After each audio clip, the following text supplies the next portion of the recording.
Hey everyone, it's Chris, MTGO's Rexstar, and we're back with part 4. We're going to take a quick look at AJ's mono black dog list.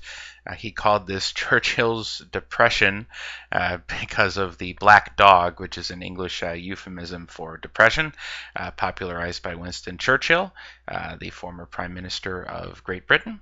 And we have a Cabal Coffers deck here, and like I said, AJ avoided going the more obvious hound route.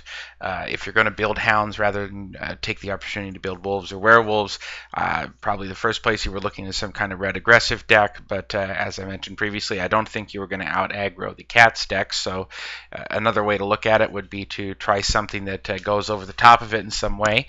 And what AJ's done here is build a sort of control-ish deck with a few things going on. The Vampire Hounds are a discard outlet. So the Animate Dead, which isn't going to get a lot of value from opposing cats most of the time, aren't going to be spicy targets, but he can discard his own Hollowborn Bargest, which is not a card you probably see all that often. But at the beginning of your upkeep, if you have no cards in hand, each opponent loses 2 life. And if the opponent has no cards in hand, he loses 2 life so kind of a nice top deck finisher if he just draws into it, naturally casts it.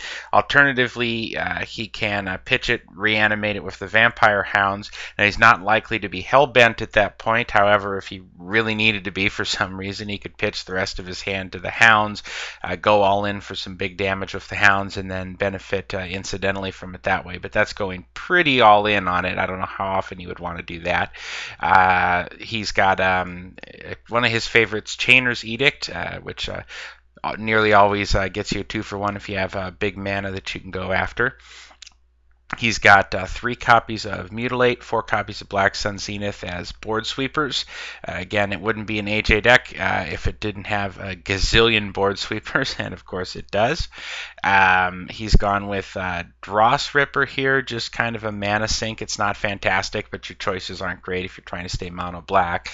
Douthy Jackal is fine. It allows him to pick off a opponent's creature, although he does have to be attacking into it in order to do that, which is he's going to be on his back foot a lot of the times against some of the hyper aggressive cats decks. But again, he doesn't really mind if they overextend. You just take them out with some of these board sweepers here. And then Mortis Dogs, rarely seen outside of limited play, but it seems to me there was a card that was similar to this a few years back in another set. I can't think of it off the top of my head.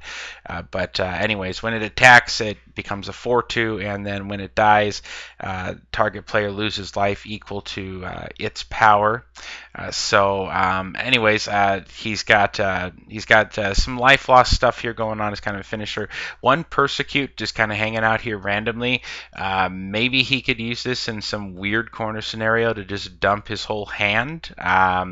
If he didn't have a discard outlet out and he needed to do that. Alternatively, you're playing against a lot of decks that are going to be able to ignore this because they will have emptied their hand by the time he would be able to cast it, or are going to have multiple different colors in their hand. You're not going to be able to catch everything necessarily. But anyways, it's just a singleton in there, so maybe you catch somebody unawares. So, and I am interested that he's playing the 4